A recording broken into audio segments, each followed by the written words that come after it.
Just for this clip, we'll finish off on the racial issues, as they are quite evident to anyone with access to the media, to the internet, and just by asking around.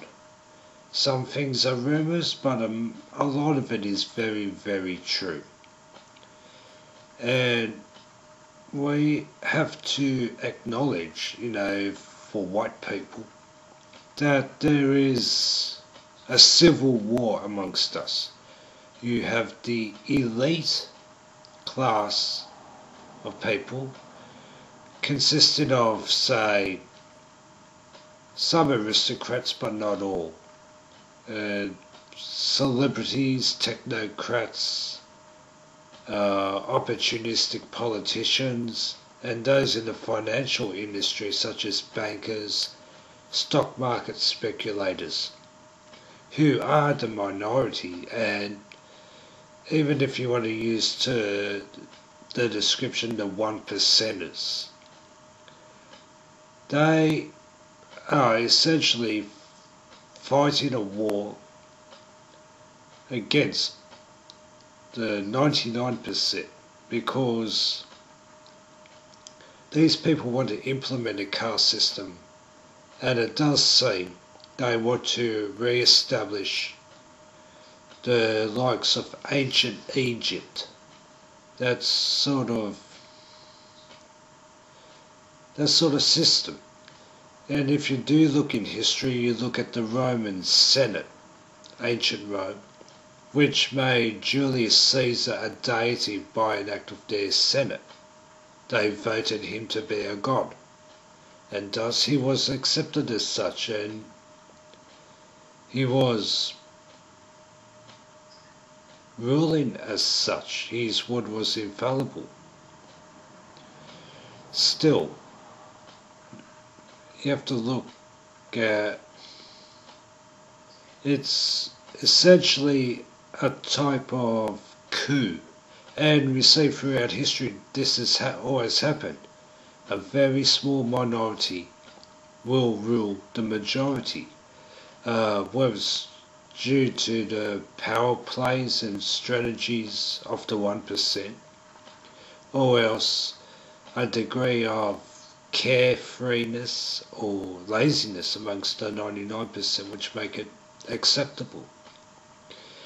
If you look at a lot of what is a dying middle class, you have people who will say, oh yes, we have to have interracial marriage to show that we're not racist, the government said so. And you have what you call the new wave snobs, the wannabe aristocrats, who will support Marxist type ideologies, even though by nature it goes against what they attempt to be. So if we're looking at a new caste ruling over everyone else as gods, who would be the porcelain white mixtures of Ashkenazi Jews, European whites, and Chinese and Japanese whites. People who are very pale, if not absolutely porcelain in skin tone. And everyone else as some sort of mongrel lot. Well, you'd say the lesser beings, they probably cease to be human beings as far as the new wave gods, and even themselves, they think, oh, I will never be as good as. Because if you want to portray yourself as being absolutely above everyone else, you'll have yourself genetically so much different. And if you look at the paintings from ancient Egyptian times, you have to understand that the colours used in those paintings were symbolic, and culturally, they were used to some extent, but also religiously, symbolically for a godlike status.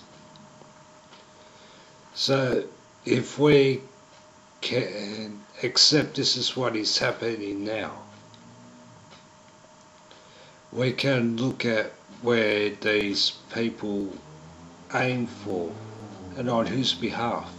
Remember, a lot of these people, these so-called new elite class, are actually quite atheists. They do not believe in God. And we're looking at their explanation of God to the lesser beings, that being us. They will peddle the collective humanity type. I don't know what you describe it as.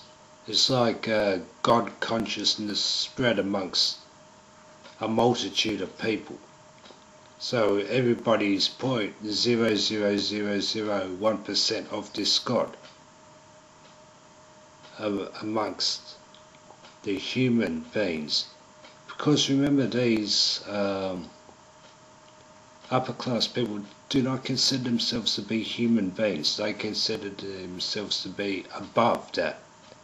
The new wave of evolution. There is nothing higher than them as far as they're concerned. And yet, you have to ask, this isn't something that cropped up a few years ago. This has been going on hundreds, if not possibly thousands of years.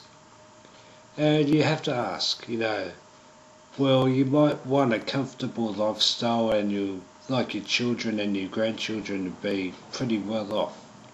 But beyond that, why would you try and look at a grand plan which you're not going to be around to see? And this is quite a subject on itself. Do I believe these people are atheists? I believe in regards to us, they are, as far as they're concerned to us. But there is something else. And, to have a grand plan, let's say 1,000 years or more, beyond one's life expectancy, would imply that these people expect to come back or somehow live on this earth, in this world, in one way or another. And so in my next set of clips, I want to deal with the likes of the new goddess worship, because on the Tree of Death, in the Sephir of Lilith, which is a 50% stake on this earth, in this world, the ruler of Lilith was actually Nahima or Nama. And this is where I believe you get a lot of the goddess worship, the Mother Earth worship coming from. When you look at the current state, you've got children coming out of school stupider than when they went in. You see the bar lowered on a lot of things. Like, even if you were to deal with a government department, you find you don't have public servants who serve their government and the public. Got now is people who can barely string a few words of English together, don't give a stuff.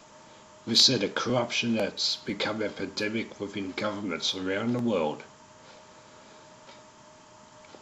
Now, we are actually going backwards, because I believe we are seeing a reversal of order, which is what the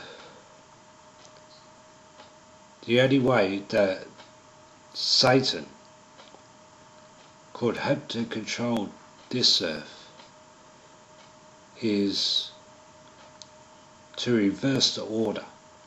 So we have an order. So you've got God, then the archangels, angels, and so on. There's an order.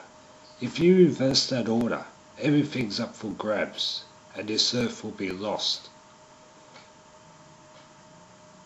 And believe me, you do not want that to happen. And you'll have stupid and ignorant people running it.